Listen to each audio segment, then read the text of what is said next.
ಇದು ಕರ್ನಾಟಕ ರಾಜ್ಯದ ಬೆಂಗಳೂರು ರಾಜ್ಯದಲ್ಲಿ 3 ದಿವಸದಿಂದ ಹೋರಾಟ ನಡೆದಿದೆ. 3ನೇ ದಿವಸದಿಂದ 4ನೇ ದಿವಸದಿಂದ ಹೋರಾಟ ನಡೆದಿದೆ.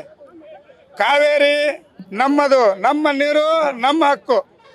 ಕರ್ನಾಟಕ ರಾಜ್ಯದ ಇದ್ದಂಥ ನೀರನ್ನು ಇವು ನದಿಗಳನ್ನು ಖಾಲಿ ಮಾಡಿದರೆ ಇವತ್ತೆಲ್ಲ ಖಾಲಿ ಕೊಡ ಆಗಿದಾವೆ. ಇವೆಲ್ಲ ಇದ್ರಾಗ ನೀರು ಬೀಳ್ತಾ ಇಲ್ಲ ಅಂಥ ಪರಿಸ್ಥಿತಿ. ಖಾಲಿ ಕೊಡ ಇದೆ. ಇವು ಖಾಲಿ ಕೊಡ ಹೊತ್ಕೊಂಡು ನಾವು ಹೋಗ್ಬೇಕಾಗ್ತಿದೆ. ಸಿ ಎಮ್ಗೆನೂ ಖಾಲಿ ಕೊಡನ ಕೊಡಬೇಕಾಗ್ತಿದೆ. ನೀರು ಸರಿಯಾಗಿ ಕುಡಿಯೋಕೆ ಸಿಗಲಿಲ್ಲ ಅಂದರೆ ಕರ್ನಾಟಕದ ಮುಖ್ಯಮಂತ್ರಿಗೆ ಯಾವ ನೀರು ನೀವು ಕುಡಿತೀರಿ ಅನ್ನೋದು ನಿಮ್ಗೆ ಗೊತ್ತಾಗ್ತಿದೆ. ಕರ್ನಾಟಕ ರಾಜ್ಯದ ಮೊದಲನೇ ಬಾರಿ ನೀವೇನು ಮುಖ್ಯಮಂತ್ರಿಯಾಗಿ ಬಂದಿರಿ ಡಿ ಕೆ ಶಿವಕುಮಾರ್ ಅವರು, ನಮ್ಮ ರಾಜ್ಯದ ನೀರು ಬೇರೆ ರಾಜ್ಯಕ್ಕೆ ಬಿಡುವಂಥ ನಿಮ್ಗೆ ಭಾಳ ಶಕ್ತಿ ಇರ್ಬೋದು. ಆದರೆ ಕನ್ನಡಿಗರು ಸುಮ್ಮನೆ ಕುಂದ್ರೋದಿಲ್ಲ. ಕನ್ನಡ ಹೋರಾಟಗಾರರು ಯಾರು ಬಿಡೋದಿಲ್ಲ.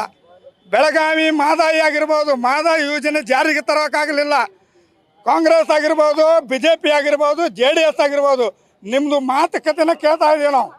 ನಿಮ್ಮದು ಬರೇ ಮಾತು, ನಾನು ಸರ್ಕಾರ ಬಂದರೆ ಮಹದಾಯಿ ಯೋಜನೆ ಜಾರಿ ಮಾಡ್ತೇನೆ, ನಾನು ಸರ್ಕಾರ ಬಂದರೆ ಮಹದಾಯಿ ಕರ್ನಾಟಕಕ್ಕೆ ಎಲ್ಲ ನಾನು ಸೌಲಭ್ಯ ಮಾಡಿಕೊಡ್ತೇನೆ. ಎಲ್ಲೇ ಇದ್ರಿ ನಿಮ್ಮದು? ಯಾವ ಮುಖ್ಯಮಂತ್ರಿ ಬಂದರೂ ಕೂಡ ನಿಮ್ಮ ಚಡ್ಡಿ ನೀವು ತೊಳ್ಕೊಳಕ್ಕೆ ಗೊತ್ತಿಲ್ಲ. ಬೇರೆ ಏನು ಮಾಡ್ತೀರಿ ನೀವು? ಕನ್ನಡಿಗರಿಗೆ ಅನ್ಯಾಯ ಆಗ್ತಿದೆ ಅಂದರೆ ಬೆಂಗಳೂರು ರಾಜ್ಯದಲ್ಲಿ ಹೋರಾಟ ನಡೆದಿದೆ. ನಮ್ಮ ನೀರು ಯಾವುದು ಬೇರೆ ರಾಜ್ಯಕ್ಕೆ ಬಿಡೋದಿಲ್ಲ ಅನ್ನೋದು ಈ ಎಚ್ಚರಿಕೆ ನಿರಂತರವಾಗಿ ಕೊಡ್ತಾ ಇದ್ದೀವಿ.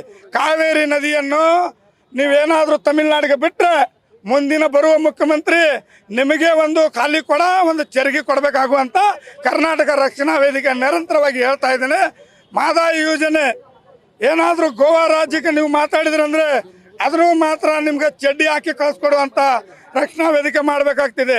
ಕೃಷ್ಣಾ ನದಿ ಮಹಾರಾಷ್ಟ್ರಕ್ಕೆ ಏನಾದ್ರು ಮಹಾರಾಷ್ಟ್ರ CM ಜೋಡಿ ಮಾತುಕತೆಯನ್ನು ಮಾಡ್ಕೊಂಡು ಅದು ನಮ್ಮ ರಾಜ್ಯದ ನೀರನ್ನು ಒಂದು ಮಹಾರಾಷ್ಟ್ರ ಕಡೆ ಕೊಡ್ತೀರಿ, ಮಹದಾಯಿ ಗೋವಾಕ್ಕೆ ಕೊಡ್ತೀರಿ, ಕಾವೇರಿ ತಮಿಳ್ನಾಡು ಕೊಡ್ತೀರಿ.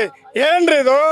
ಕರ್ನಾಟಕ ರಾಜ್ಯ ಸರ್ಕಾರ ಆಗಿ ನಿಮಗೆ ಒಂದು ಸ್ವಲ್ಪ ಕನ್ನಡಿಗರ ಮೇಲೆ ಗೌರವ ಇದೆ? ನಾವು ಮೀಟಿಂಗ್ ಮಾಡ್ತೇನೆ, ನಾನು ಮಾತಾಡ್ತೇನೆ. ಏನು ಮೀಟಿಂಗ್ ಮಾಡ್ತಾ ಇದ್ರಿ ನೀವು? ನಾಳೆ ಸಂಡೇ ಏನು ಮೀಟಿಂಗ್ ಮಾಡ್ತಾ ಇದ್ರಿ? ಮಂಡೇ ದಿವಸ ಬರ್ತಾ ಇದ್ರಲ್ಲಿ CM ಯಾವುದು ತಮಿಳ್ನಾಡು CM ಬರ್ತಾ ಇದ್ರಂತಲ್ಲ. ಬೆಂಗಳೂರು ರಾಜ್ಯದ ನಮ್ಮ ಶಿವರಾಮೇಗೌಡ ಬನ್ನದ ಏರ್ಪೋರ್ಟ್ಗೆ ಮುತ್ತಿ ಹಾಕುವಂತ ಕೆಲಸ ಮಾಡ್ತಾರಂತೆ. ಹೋರಾಟ ಅಂದ್ರೆ ಇವತ್ತಿನ ಹೋರಾಟ ಅಷ್ಟೇ ಅಲ್ಲ, ನಾಳೆ ಹೋರಾಟನೂ ಸ್ಟಾರ್ಟ್ ಆಗ್ತಿದೆ. ರೈತರಿಗೆ ಏನು ಅನ್ಯಾಯ ಆಗಿದೆಯಲ್ಲ ಅದನ್ನ ಎಲ್ಲ ನೀರನ್ನು ಬಿಡುಗಡೆ ಮಾಡಬಾರ್ದು. ಬಿಡುಗಡೆ ಒಂದು ವೇಳೆ ಮಾಡಿದ್ರೆ ನಿಮ್ಗೆ CMಗೆ ಉಗ್ರವಾಗಿ ಹೋರಾಟ ಮಾಡ್ತೀವಿ, ನಿಮ್ಗೆ ಚಡ್ಡಿ ಹಾಕಿ ಕಳಿಸ್ಕೊಡುವಂತ ರಕ್ಷಣಾ ವೇದಿಕೆ ಮಾಡ್ತೇವೆ. ಖಾಲಿ ಕೊಡ ಅಂದ್ರೆ ನೀರಿಲ್ರಿ, ನೀರಿಲ್ಲ. ಏನ್ ನೋಡಿಲ್ಲ, ಎಲ್ಲ ಖಾಲಿ ಕೊಡ ಇದೆ, ನೀರೇ ಇಲ್ಲಿದೆ. ಏನ್ ಮಾಡ್ತೀರಿ? ಖಾಲಿ ಕೊಡ ಮತ್ತೇನಿದು? ಕರ್ನಾಟಕ ರಾಜ್ಯಕ್ಕೆ ನೀರಿಲ್ಲ, ಬೇರೆ ರಾಜ್ಯಕ್ಕೆ ನೀರು ಕೊಡ್ತಾ ಇದ್ರಿ ನೀವು. ಅದಕ್ಕಾಗಿ ಖಾಲಿ ಕೊಡ ತಗೊಂಡ್ಬಂದಿರಿ. ಇದು ನಮ್ಮ ನದಿ, ನಮ್ಮ ಹಕ್ಕು. ಯಾವತ್ತು ನಮ್ಮ ರಾಜ್ಯದ ನೀರನ್ನು ನಮ್ಮಲ್ಲೇ ಇರ್ಬೇಕು ಅನ್ನೋಂಥ ಮಾತನ್ನ ಹೇಳ್ತಾರೆ.